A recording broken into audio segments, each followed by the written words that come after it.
the previous episode, we established the substrate of Egyptian cosmology, the primordial waters of noon, the self-created deity Atum, the 8 abstractions of the Ogdohad, and the solar theology of Ra. Tonight, we move into the first generation of the divine family, the gods who gave the world its structure and populated it with the personalities that would define Egyptian religious thought for 3 millennia. Shu, the god of air and atmospheric space. Shu is the first child of Atum, generated according to the Heliopolitan creation account from Atum's own substance before any other being existed. His name in ancient Egyptian, Shu, is linguistically connected to the root meaning to be empty or to lift, which captures his essential nature. He is the emptiness between things, the space that makes relationship and distance possible. In a more precise cosmological sense, Shu personified the atmosphere, the column of air that separates the earth from the sky, and through which light travels from the sun to the ground below. Shu is documented from the pyramid texts onward. Spell 222 of that corpus describes him as the one who lifts the sky, and continues to appear throughout the full span of Egyptian religious literature. His iconography is among the most distinctive in the pantheon. He is almost always shown as a man in a characteristic pose, one knee on the ground, arms raised above his head, supporting the arching body of the sky goddess Nut above him, while the prone figure of Geb, the earth god, lies beneath his feet.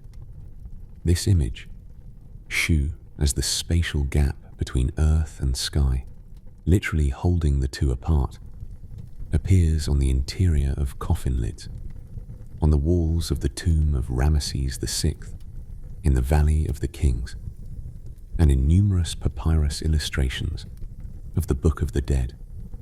It is one of the most repeated cosmological images in Egyptian art. Shu wore on his head a single ostrich feather, the same feather associated with Ma'at, the principle of cosmic order. This is not coincidental. The connection between Shu and Ma'at runs through Egyptian theological literature in ways that are sometimes explicit and sometimes structural. Both are associated with the proper ordering of space. Both are fundamental preconditions for life, rather than active agents within it. Some texts describe Shu as the eldest child of Ra rather than of Atum, a variation that reflects the gradual merging of Atum and Ra into a compound solar deity, and that placed Shu directly within the solar genealogy as the first thing the sun creator produced. In Egyptian physics, if we can use that term loosely, the atmosphere was understood as a structured, active medium rather than mere emptiness. Shu was both the substance of that medium and its animating principle. His breath was the wind. His presence was the clarity that made vision possible across distance. Egyptian texts occasionally describe him as the air in which Ra travels, meaning that the solar bark did not move through an indifferent void, but through the body of a divine being whose nature was sympathetic to solar movement. This is not merely poetic. Egyptian cosmology operated on the principle that every physical phenomenon was the expression of a divine identity. The separation between poetry and physics that modern thought takes for granted did not exist as a categorical distinction in pharaonic culture. When an Egyptian text says that Shu is the air, it means precisely that. The air is Shu's body, his materialization in the physical world. Understanding what the air was required, understanding who Shu was. The two questions were not separable. Shu's role in the mechanics of the afterlife is also significant. Several versions of the Book of the Dead describe the deceased needing to pass through Shu, through the atmospheric space, on the journey from Earth to the Field of Reeds. Spell 17 of that text includes a declaration: "I am Shu, who carries Nut." The deceased, identifying with Shu, claimed not merely permission to travel, but the structural position that makes travel possible. It is a striking formulation. To die well is to become the air itself. One of Shu's most active mythological roles comes in the tradition of the distant goddess, which we touched on briefly in the previous episode. In several versions of this myth, it is Shu, not Thoth, who is sent to retrieve the wrathful eye of Ra from the desert. His qualifications for this mission are both physical and temperamental. As the god of air and light, he mediates between the burning solar force that the eye represents and the cooler, subtler qualities needed to coax her back. He does not overpower the goddess. He accompanies her, sings to her, gradually softens her ferocity through sustained, gentle presence. This narrative function reveals something important about Shu's character in Egyptian thought. He is not a warrior deity, not a trickster, not a creature of extremes. He is a moderating presence, the space between extremes that prevents them from colliding. In the cosmological image of Shu holding earth and sky apart, we see this same quality. His function is not to be either earth or sky, but to be the distance between them, the medium in which difference can exist without destruction. Tefnut, the goddess of moisture and atmospheric water. Tefnut, written in Egyptian as Tefnut, is the twin of Shu, born at the same moment from the same creative act of Atum. Her name is etymologically connected to the root tef, meaning to spit or to be moist, which directly encodes her nature. She is the moisture in the air, the damp quality of the atmosphere that complements Shu's dry emptiness. Together, they constitute a complete description of the lower atmosphere, the clear, dry airspace of Shu and the humid, life-sustaining moisture of Tefnut. And their twinship reflects the Egyptian understanding that fundamental forces come in complementary pairs. Tefnut is depicted as a woman with the head of a lioness, wearing a solar disk and Uraeus, the rearing cobra of royal power, on her head. The lioness form connects her to the broader category of solar eye goddesses, the fierce feminine divine forces associated with the burning power of the sun. Like Sekhmet, like Hathor in her solar aspect, like Mut, Tefnut belonged to a family of leonine goddesses whose ferocity was understood as the protective expression of solar heat. She was the moisture that the sun evaporated, the dew that formed in the coolness before dawn, the precipitation, rare and precious in Egypt, that fell from the sky. But she was also the force that could withhold all of this. And the consequences of that withdrawal defined one of the central myths of her cult, the myth in which Tefnut is the protagonist, identified as the eye of Ra who departs into the desert, exists in multiple versions across Egyptian religious literature, with the most complete surviving account in a late-period demotic text known as the Myth of the Sun's Eye, preserved in Papyrus Leiden 1, 384, and Papyrus Carlsberg 13 and 14. The text dates to the Roman period, but preserves mythological material that is considerably older, with parallels detectable in New Kingdom temple inscriptions. The myth's structure is consistent across versions. Tefnut, for reasons that vary, anger at Ra, grief, rebellion, the natural completion of a cycle, departs Egypt and travels south into Nubia, taking her moisture with her. Egypt suffers catastrophically in her absence. The land dries, vegetation fails. The Nile, without the distant rains that feed it, weakens. The order of Mart frays. Ra, deprived of his eye, loses some portion of his power and clarity. The gods are disturbed. Something essential is missing from the world. The mission of retrieval falls to Thoth, in the demotic version, or in some traditions to Shu.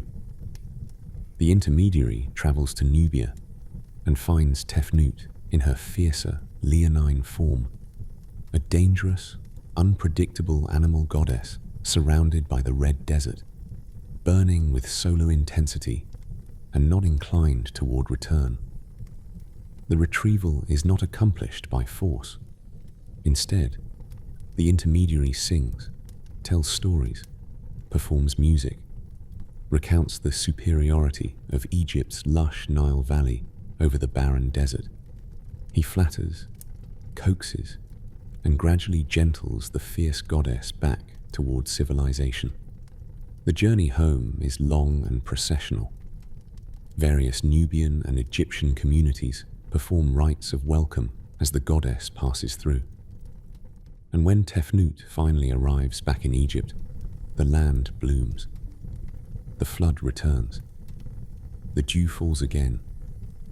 Ma'at is restored. Egyptologists, including Françoise Labrique and John Baines, have identified this myth as operating on multiple levels simultaneously. On the astronomical level, it encodes the dry season and the return of the Nile flood. On the theological level, it dramatizes the dependence of cosmic order on the presence of the eye of Ra, on the active participation of the divine feminine solar force in the maintenance of the world.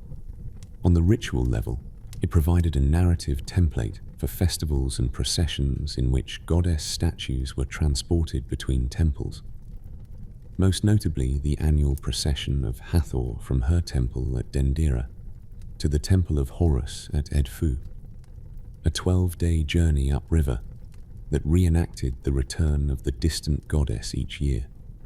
Tefnut's cult was particularly strong at Heliopolis, where she was paired with Shu as the first divine couple, and at Leontopolis in the Delta, where she was worshipped specifically in her leonine form. At Leontopolis, a living lioness was maintained in the temple precinct as her sacred animal, a practice documented by the Greek geographer Strabo in the 1st century BCE, though the custom is certainly much older. Geb, the earth god and first king.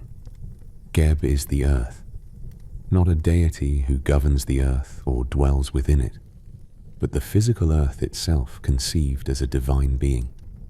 His name in Egyptian, Geb, has no fully certain etymology, though some scholars have connected it to a root meaning lame or to limp, possibly a reference to the irregular surface of the land. He is the son of Shu and Tefnut, the grandson of Atum, and the father, with his sister wife Nut, of the 5 gods who will define the central drama of Egyptian mythology. Osiris, the Elder Horus, Set, Isis, and Nephthys. Geb's iconography is more variable than most major Egyptian deities. He is most commonly depicted as a man lying prone on the ground, his body the land itself, often with his knees raised to represent hills or mountains. His skin color is typically green, the color of growing vegetation, or black, the color of the fertile Nile silt from which crops grew. In some representations, he wears a goose on his head, the goose being his sacred animal, and in others, he wears the red crown or white crown of Egyptian kingship, reflecting his status as the first ruler of the earth in the mythological sequence of divine kings that preceded human pharaohs. In Egyptian cosmological imagery, Geb lies below the arching body of Nut, separated from her by the standing figure of their father, Shu. This arrangement, Geb below, Shu in the middle, Nut above, is the basic structural diagram of the Egyptian universe. It appears on the interior of coffin lids from the Middle Kingdom onward, where the sky goddess Nut is painted on the lid above the deceased, and Geb appears on the floor of the coffin below, enclosing the body of the dead within the complete cosmological diagram.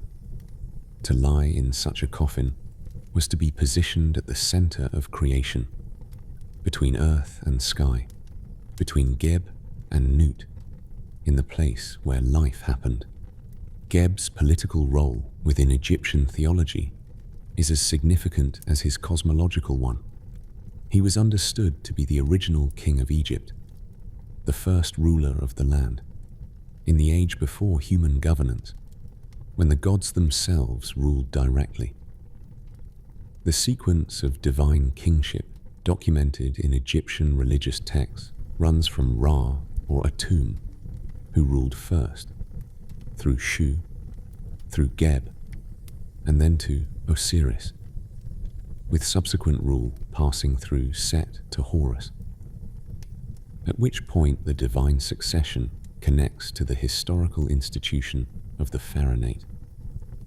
Every Egyptian pharaoh was, by this genealogical logic, the heir of Geb, the terrestrial ruler of the land that Geb embodied, exercising authority that descended in an unbroken line from the first act of creation. The title Heir of Geb, Ire Pacht in Geb, appears in royal titularies as early as the 4th dynasty and continues through the late period. It was not merely honorific. Egyptian royal theology operated on the principle that the pharaoh's authority was legitimate precisely because it was continuous with divine authority, not analogous to it or inspired by it, but literally descended from it through a traceable chain of succession that began with the gods. Geb was the link between the geological fact of Egypt, the black earth of the Nile Valley, and the political institution that organized human life on that earth. An important mythological detail.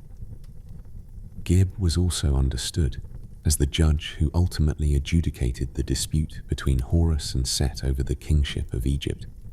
In the contendings of Horus and Set, documented most fully in a New Kingdom literary text known as Papyrus Chester Beatty I, now in the Chester Beatty Library, Dublin, dated to the reign of Ramesses V, approximately 1147 BCE. The divine tribunal debated for 80 years before Geb finally declared in favor of Horus. His authority to make this declaration derived from his position as the original king. He was granting to Horus what had originally been his own. The gift of the kingship of Egypt passed from the earth itself to its human representative. Egyptian texts note, almost in passing, that earthquakes were caused by Geb's laughter. This detail, which appears in several sources including a spell in the coffin texts, is one of the more charming specifics of Egyptian divine characterization. It does not receive elaborate theological treatment. It is mentioned and moved past with the confidence of a detail that everyone already knows. Geb laughs.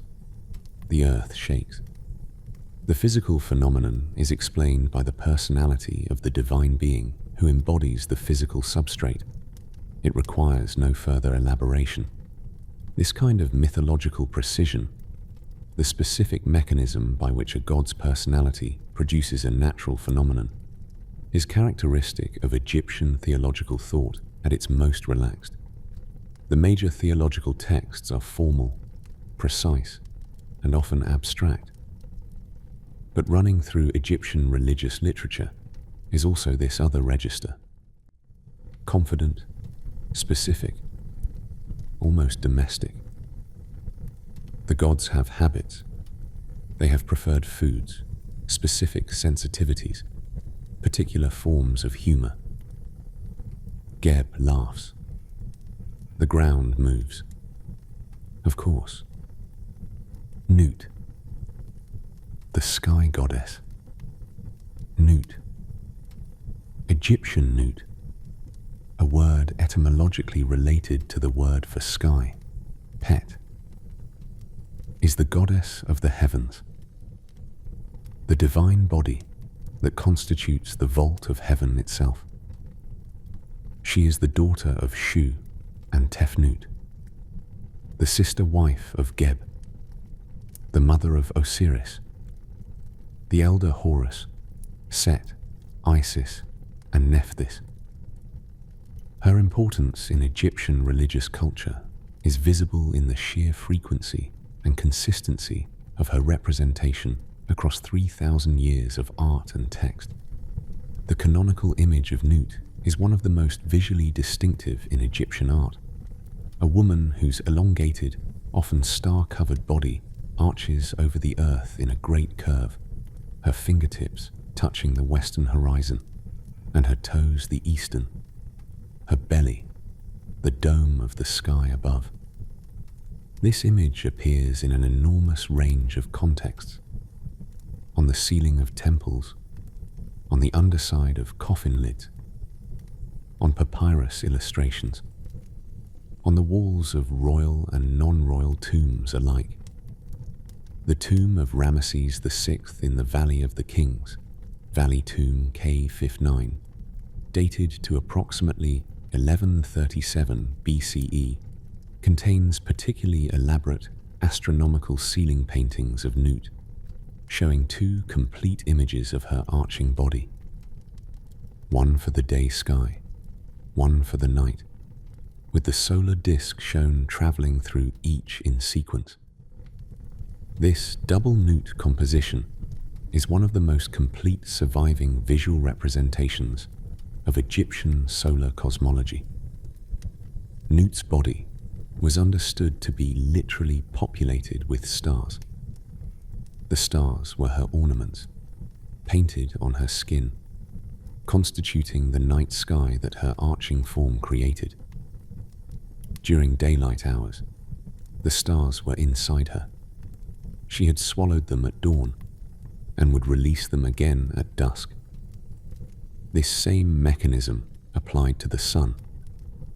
Ra was swallowed by Nut each evening at the western horizon and traveled through her body during the night, to be reborn from her at the eastern horizon at dawn. Nut was simultaneously womb and tomb, container and releaser, the divine body through which the sun passed on its nightly journey. Nut's role in Egyptian funerary theology is fundamental and extensively documented. From the Middle Kingdom period, approximately 2055 to 1650 BCE onward, the interior lids of wooden coffins were regularly painted with the image of Nut in her arching, star-covered form. The theological logic was precise. The deceased, lying in the coffin, was placed within Nut's embrace, inside her divine body, in the same position as Ra on his nightly journey, gestating toward rebirth. The coffin was not merely a container for the body. It was a cosmological device, a microcosm of the universe, structured to facilitate the transformation of the dead person into a justified, resurrected being. Spell 59 of the Book of the Dead includes the declaration, "O Nut, spread yourself over me, that I may be placed among the imperishable stars which are in you, and that I may not die." This is not metaphor in the modern literary sense. It is a ritual speech act, a declaration intended to effect a real cosmological positioning of the deceased relative to the goddess. The imperishable stars referred to, the Ikamusek, the circumpolar stars that never set, were understood as the blessed dead who had successfully completed the transition to divine existence. To be placed among them was to achieve immortality in the most literal Egyptian sense. To become a star in Nut's body, eternally traversing the sky with the other glorified dead. A remarkable text known as the Book of Nut, more formally, the Fundamentals of the Course of the Stars, survives in several copies, the most complete being from the cenotaph of Seti I at Abydos, dated to approximately 1294 BCE, and from the tomb of Ramesses IV, Kfi II.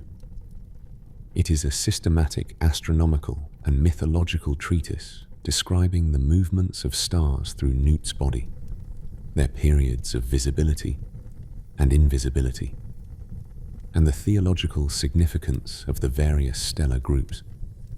Egyptologist Alexandra von Leven, whose 2007 critical edition of this text is the standard modern treatment, has identified it as one of the most detailed surviving documents of Egyptian mathematical astronomy integrated with theological narrative.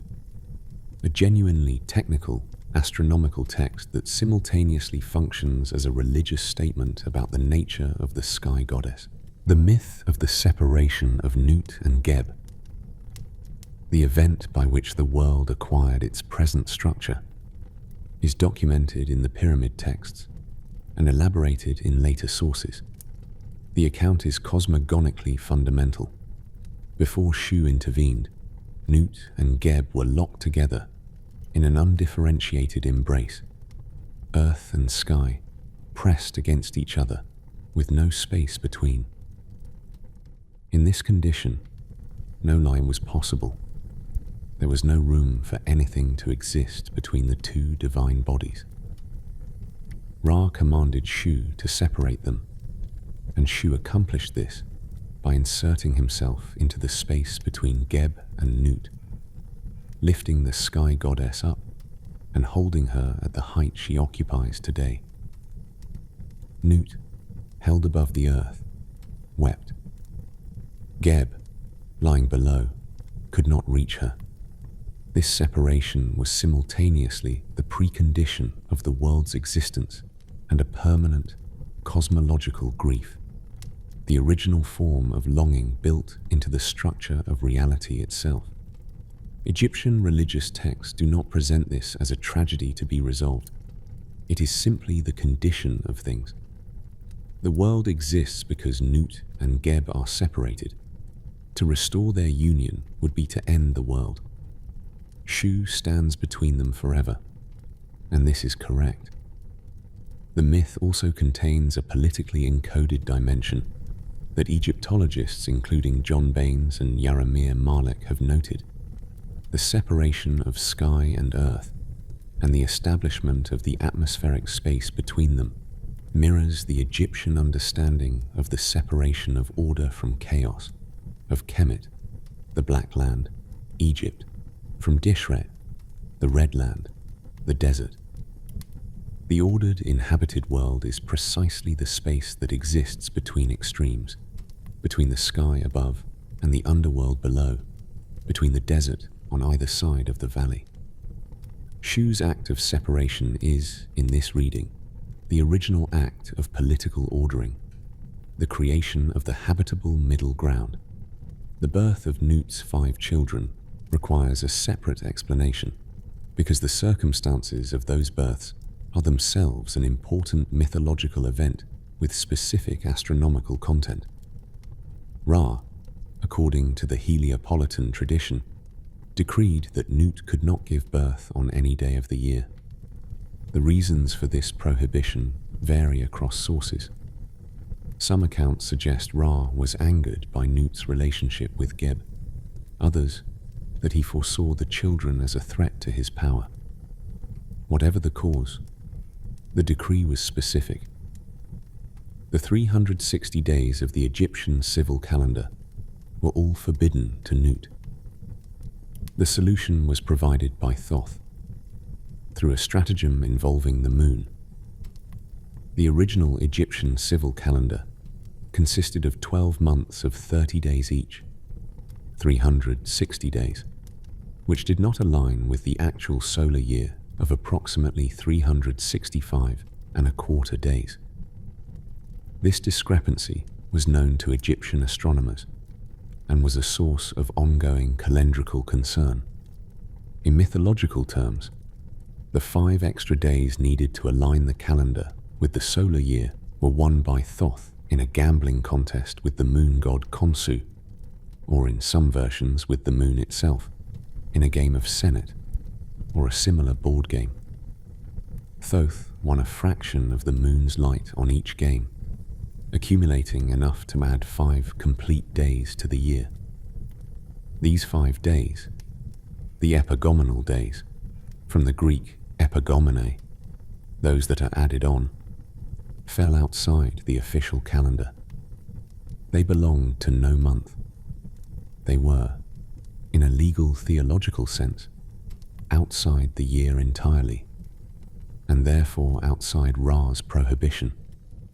On each of the 5 epagomenal days, one of Nut's children was born. The sequence of births, as recorded in the mythological tradition, was Osiris on the first day, HOUR, the Elder Horus, on the second, Set on the third, Isis on the fourth, and Nephthys on the fifth. This narrative elegantly encodes an astronomical reality. The discrepancy between the Egyptian civil year and the solar year was not a small theological embarrassment. It was a significant practical problem for agricultural planning and ritual scheduling. The myth of Thoth's wager and the epagomenal days provides both an explanation for why 5 extra days exist and a ritual significance for those days. Each was the birthday of a major deity. Each had its own observances and associated fortune-telling traditions. The calendars of lucky and unlucky days, preserved in papyri, including the Cairo calendar. Papyrus Cairo 86,637, dating to the Ramesside period, specify in detail the ritual behavior appropriate to each of the 365 days of the year, and the epagomenal days receive particularly detailed treatment. Thoth, the scribe of the gods. Thoth, Egyptian Jehuti, a name of uncertain etymology, possibly derived from a word for the ibis bird, is among the oldest attested deities in the Egyptian pantheon, with evidence of his cult reaching back to the pre-dynastic period. His primary cult center was Kmun, the city the Greeks called Hermopolis Magna, the same city whose cosmological tradition gave us the Ogdoad, and the Greeks identified him with their own Hermes, their messenger god and divine trickster, producing the composite name Hermes Trismegistus, Hermes the thrice greatest, under which a large body of late antique philosophical and magical literature would be composed. This Greek identification was influential enough that the city itself was renamed. Hermopolis means the city of Hermes. Thoth's iconographic forms are 2: the ibis, or the man with the head of an ibis, and the baboon, or the man with the head of a baboon. Both animals carried specific associations in Egyptian thought. The ibis, particularly the sacred ibis, Threski ornis Ethiopicus, which was common in Egypt until relatively recently, was observed wading in the shallows of the Nile, patient and precise, stabbing at fish with its long curved beak with a kind of methodical accuracy that the Egyptians associated with the careful, deliberate nature of scribal work. The baboon, specifically the Hamadryas baboon, was observed vocalizing at dawn, appearing to greet the rising sun with its loud calls, which associated it with solar worship. and with the transitions between night and day. Thoth, in baboon form, was specifically associated with the moon and with lunar timekeeping. The moon connection is important. In Egyptian cosmology, the moon, Ea, or later Khonsu, was the divine body that Thoth governed and regulated. The phases of the moon were Thoth's domain, and since the Egyptian religious calendar was lunisolar, with lunar months governing the timing of festivals even within the civil solar calendar, this gave Thoth practical authority over a significant portion of religious time. His role in winning the 5 Epagomenal Days from the moon god in a gambling contest is therefore a story about jurisdiction. Thoth, the administrator of the moon, outmaneuvering the moon's own divine representative to win extra time for Nut's children. Thoth's most pervasive function across all periods of Egyptian religious history is as divine scribe, the god who writes, records, and preserves. In Egyptian culture, where literacy was a specialized skill held by a relatively small percentage of the population, the scribe occupied a position of considerable social prestige and practical power. Administrative texts, medical documents, religious literature, legal records, all passed through scribal hands. The fact that this entire category of human activity had a divine patron, and that the patron was one of the most intellectually distinguished figures in the pantheon, reflects the genuine importance the Egyptians attached to the written word. Thoth is described in religious texts as the inventor of hieroglyphs, the Egyptian writing system, which the Egyptians themselves called Medu Neter, the words of the god. This was not merely a pious origin story. Egyptian theological thought held that hieroglyphs were not an arbitrary human convention, but a divinely created system in which the written sign participated in the nature of the thing it represented. A correctly written hieroglyph of a snake was in some sense a snake, which is why tomb painters sometimes depicted potentially dangerous hieroglyphs, snakes, lions, scorpions, with their bodies cut in half, to prevent them from becoming active in the tomb space. This semi-magical status of the written sign made Thoth's role as its creator theologically significant. He had not merely invented a useful notation system, but had established the means by which the divine nature of things could be captured and held in material form. In the Hall of Two Truths, the judgment hall of the dead, Thoth stands with his palette and scribal equipment ready, recording the result of the weighing of the heart. His presence at this ceremony is not ceremonial, but functional. Without Thoth's record, the verdict has no permanence, no legal force. He is the guarantor of the procedure's integrity, the notary of the cosmic court. This role as record keeper and witness extends throughout Egyptian mythology. Thoth is present at major divine events, not as a protagonist, but as the reliable recorder of what occurred. He is the institutional memory of the divine order. Thoth was also the master of Heka, the Egyptian concept of magic, which was understood as a fundamental creative force co-eternal with the gods rather than a later human invention. Heka was the power by which the creator deity had spoken the world into being. It was the latent power within correctly spoken or written words to affect physical reality. Thoth, as the god of language and writing, was naturally the deity most expert in this force. He was described in some texts as the heart of Ra, meaning the mind or wisdom of the solar creator, and in others, as the divine power that gave Ra's creative words their efficacy.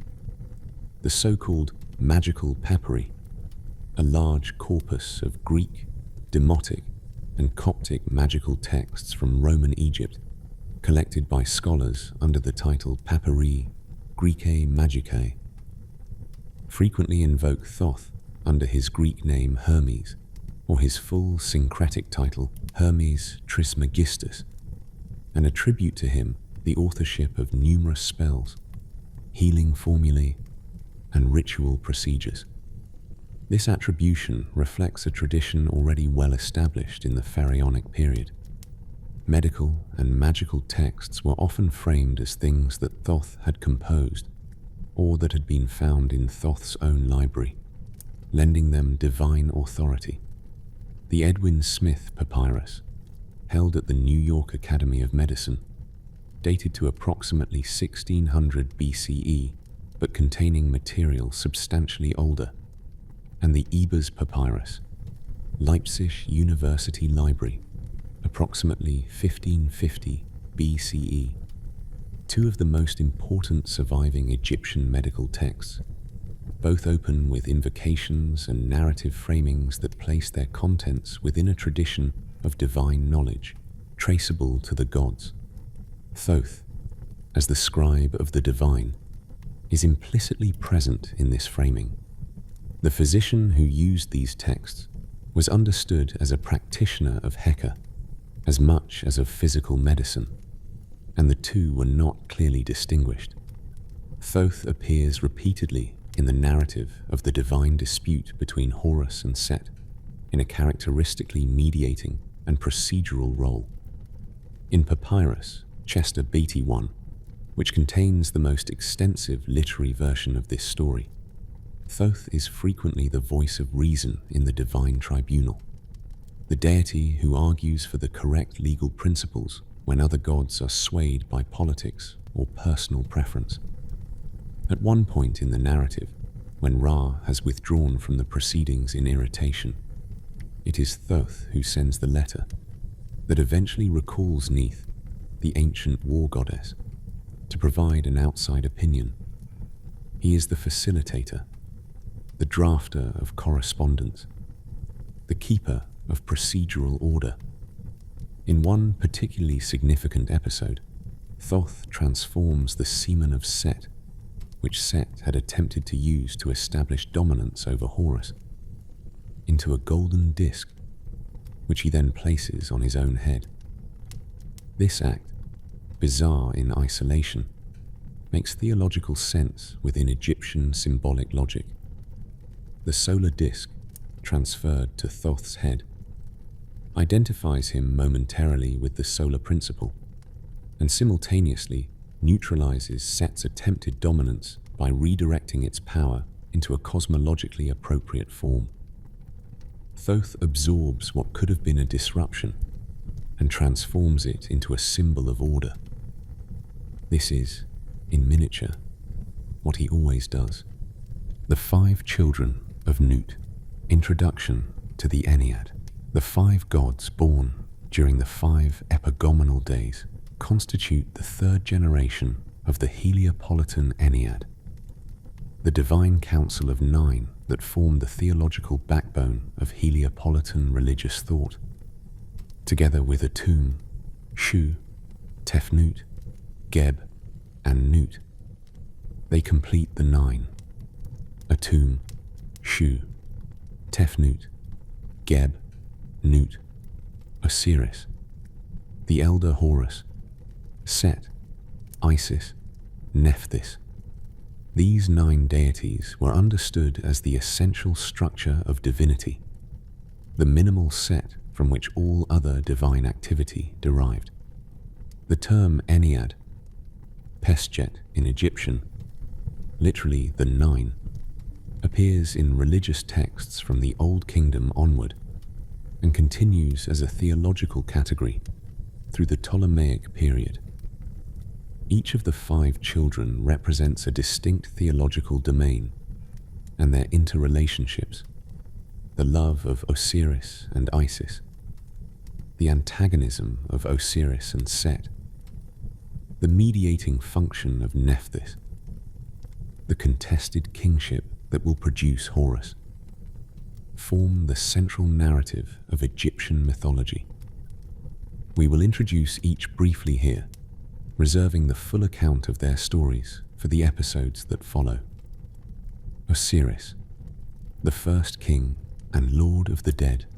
Osiris, Egyptian Usia, a name whose etymology remains debated among Egyptologists, with proposals ranging from seat of the eye to the powerful one, was the first of Nut's children to be born on the first Epagomenal Day, and was understood from the outset as the heir of the divine kingship. He was the god of fertility, of agricultural abundance, of the Nile flood that brought life to the black earth, and, after the events of his mythological biography, of death and resurrection, of the afterlife, of the judgment of souls. Osiris was depicted in a form that was immediately recognizable and remarkably consistent across 3,000 years. A mummified man, tightly wrapped in white linen bandages, wearing the Atef crown, a white crown flanked by 2 ostrich feathers, with sometimes additional ram's horns. His skin green or black, his hands emerging from the wrappings to hold the crook and flail, the heka and nekaka, which were the symbols of Egyptian kingship. Every element of this iconography is theologically loaded. The mummy wrappings refer to his death and embalming, the green or black skin to fertility and the Nile silt, the crook and flail to authority and the management of both people and grain. The Osiris myth, his murder by Set, the search of Isis, his resurrection, and the posthumous birth of Horus, is the subject of episode 3 of this series, where it will be treated in full detail. Here it is sufficient to note that Osiris's significance in Egyptian religious life was immense. He was the prototype of the resurrected dead, the model for what every deceased Egyptian hoped to become. The formula, the Osiris so-and-so, attached to the name of any deceased person in funerary texts, reflects this identification. Death was understood as becoming Osiris, and resurrection as repeating what Osiris had undergone. HOUR, the Elder. Horus. HOUR, Horus the Elder, or Horus the Great, was the second child of Nut. Born on the second Epagomenal Day, he is a sky deity of considerable antiquity, predating in some respects the fully developed Assyrian mythology, and must be distinguished from the later, more famous Horus, who is the son of Osiris and Isis. Egyptologists use the designations Horus the Elder and Horus the Younger to maintain this distinction, though Egyptian religious texts were not always careful about it, and the two figures gradually merged in theological practice. HOUR's identification is with the sky itself. His eyes were the sun and moon, his right eye the solar disk, his left eye the lunar disk, and his speckled chest was the vault of heaven populated with stars. The equation of the sky, with a great hovering falcon, whose eyes were the 2 great luminaries, is one of the oldest Egyptian cosmological images, attested from the earliest written records, and surviving in various forms throughout the Pharaonic period. The Horus falcon, the Lanna falcon or peregrine falcon, Falco biarmicus or Falco peregrinus, both species native to Egypt, was the royal bird, and the image of the falcon hovering over the pharaoh with wings outstretched was one of the standard images of divine protection in royal iconography. As a member of the Ennead, HOUR represents the sky's claim on the divine family, the celestial dimension of a generation that will also include the earth, through Geb's authority transferred to Osiris, and the underworld, through Osiris's eventual rulership of the Duat. He is the sky aspect of a theologically complete family that spans the full vertical structure of the Egyptian cosmos. Set, the god of chaos, desert, and storms Set. Egyptian Sutekh, sometimes written Seth, was the third child of Nut, born on the third Epagomenal Day. His birth was, according to some accounts, violent and premature. He tore his way out of his mother's womb rather than waiting to be delivered, which the Egyptians apparently considered diagnostic of his future character. He was the god of storms, of the desert, of foreign lands, of chaos and disruption, and, in the central drama of the Osirian cycle, of the violence that breaks apart the divine order. Set's iconography centers on what Egyptologists call the Set animal, a creature with a long, curved snout, squared-off ears, and a stiff, forked tail, depicted in profile in the characteristic Egyptian style. Despite extensive zoological and archaeological analysis, no consensus has been reached on whether this animal represents any real species. Candidates proposed over the years include the aardvark, the fennec fox, the saluki dog, the okapi, and various others. But none is entirely convincing. The most likely explanation is that the Set animal is a composite or intentionally non-naturalistic creature, a divine form that resists identification with any real animal precisely because Set represents what is alien, unfamiliar, and foreign. His form is unrecognizable because his nature is the unrecognizable. Set's association with foreign lands, specifically with the desert regions to the east and west of the Nile Valley, and with the peoples who inhabited them, gave him a consistently ambivalent position in Egyptian theology. He was feared and mistrusted as the force of chaos and disorder, but he was also worshipped as a protective deity capable of ferocity in defense of Egypt. His role on the solar bark, standing at the prow and battling Apep, was genuinely essential. Without Set's violent power, the sun could not complete its nightly journey. Chaos required chaos to defeat it, and Set's disorder was the only force capable of subduing the absolute disorder of Apep. Several Egyptian pharaohs bore names incorporating Set's name. Seti I and Seti II of the 19th dynasty, whose very name, Seti means man of Set, demonstrates that royal identification with this deity was not only possible but prestigious in certain periods. The Ramesside pharaohs, beginning with Ramesses I and continuing through Ramesses II and his successors, governed from a capital in the eastern delta, Set's home territory, and had a particular affinity for his cult. During this period, Set was rehabilitated from his role as villain of the Osirian cycle and presented as a powerful royal patron.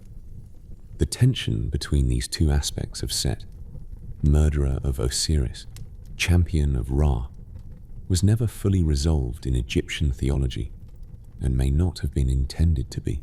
Isis, the great of magic. Isis, Egyptian Arset or Iset, a name most commonly interpreted as meaning throne, was the fourth child of Nut, born on the fourth Epagomenal Day, and became one of the most widely worshipped deities in Egyptian and later Mediterranean religious history. Her Greek and Roman cult spread across the entire ancient world. Isis temples have been archaeologically identified in locations ranging from Afghanistan to Britain, and the latest securely dated pagan inscription in the Roman Empire carved on the island of Philae in Egypt in 394 CE, is an inscription to Isis. Her cult survived the Christianization of the Roman Empire longer than virtually any other ancient religion. Isis's name, connected to the hieroglyph for throne, encodes her essential political theological function. She is the divine seat of power, the feminine principle that makes kingship possible and legitimate. The pharaoh who sat on the throne was, in symbolic terms, sitting in Isis's lap, being supported and authorized by the goddess of kingship herself. This is why Isis's crown often consists of a throne hieroglyph on her head in early representations, later supplemented by or replaced with the solar disk and cow horns borrowed from Hathor. Isis's defining characteristics, as they emerge across the mythological literature, are intelligence, magical skill, and absolute devotion to those she loves.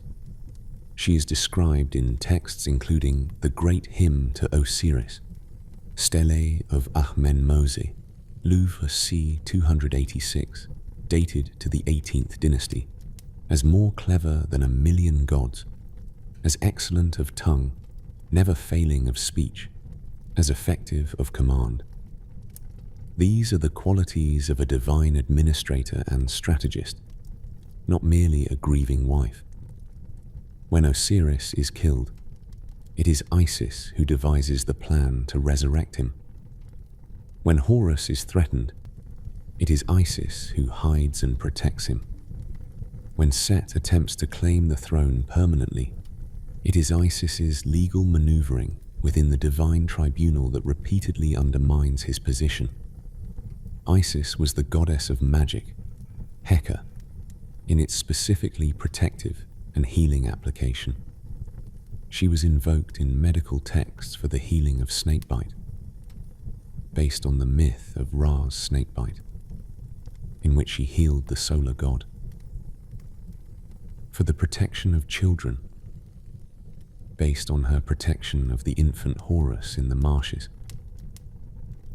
and for the preservation of the dead, based on her role in the embalming of Osiris.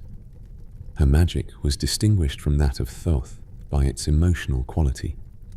Where Thoth's magic was intellectual, procedural, and administrative, Isis's magic was driven by love, grief, and maternal ferocity.